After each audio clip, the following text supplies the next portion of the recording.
I remind you that they were waiting for 6 long years to have this trial, and they are happy that this trial happened, this date happened. It is important, but in the same way, they cannot understand how the defendants can behave on this way, especially Salah Abdeslam. I heard a word said by you. I think he's on another planet. Yes, he's talking as if he's not with us as a human people.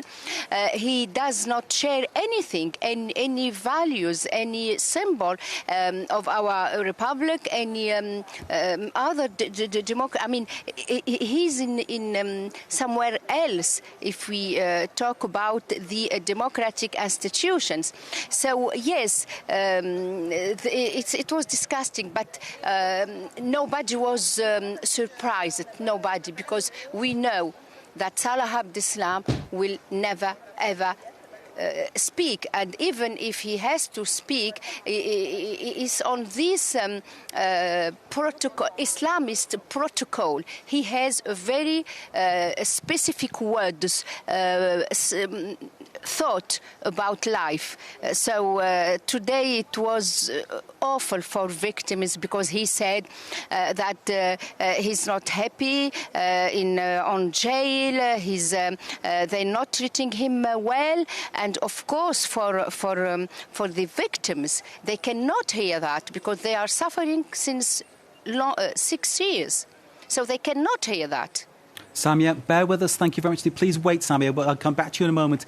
Olivier, would you agree with what Samia just said, that this is really harmful for the victims to hear what Abdeslam said in the doc? You, of course, I mean, I know you don't think of yourself as a victim, but I will say, in a way, a victim of what happened. Yeah, we prepared the members of our association to that kind of behavior. We also... We already see that behavior in Brussels 3 years ago. I was there at the trial when he was judged for trying to kill the policemen who tried to arrest him, and he had more or less the same word at that time. But still, it's very, very, very hurtful to hear those words, especially for the people who lost family. Indeed. Back to Samia Maktouf at the Palais de Justice. Samia, for you, you're a lawyer, but in many ways you've got to work, because of the people and the nature of what you're dealing with, there's a lot of psychology in your job, a lot of caring that's going on for the people that you're representing.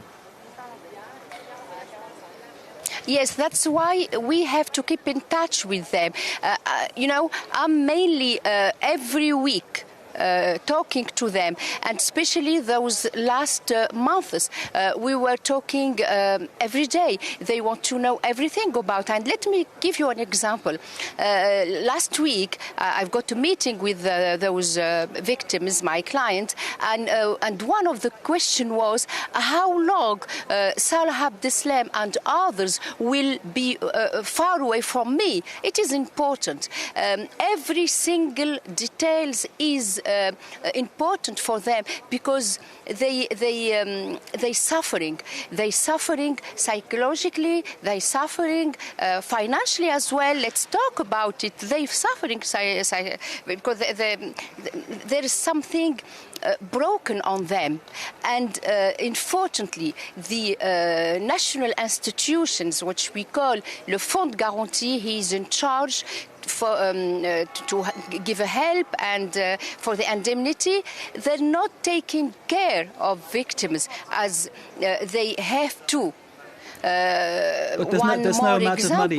When you Madam have Maktouf, people, there's no amount of money that can replace what people have lost, though, is there, in this? There's no money that can replace it. Of course, never. No, of course, money will never ever replace a loved one died.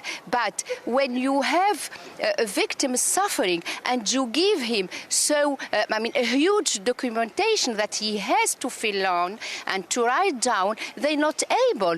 And they came to my law office with all those documentation that they not even can read it and understand it. Not because they don't read in French, some of them not, of course, but for others, they're not able to focus on those questions. Others, they living in apartment without lift and then cannot work. I live and eat normally as you and I eat. That's what that was the meant of they're not treating them fair. In some ways, the system in France not helping people the way they should be helped, and you, in some way, are bridging that gap, which is obviously going beyond the remit of someone who's acting as a lawyer. Samia Maktouf, thank you very much indeed for joining us from the Palais de Justice there in central Paris, of course, with the trial got underway. Thank you. Thank you.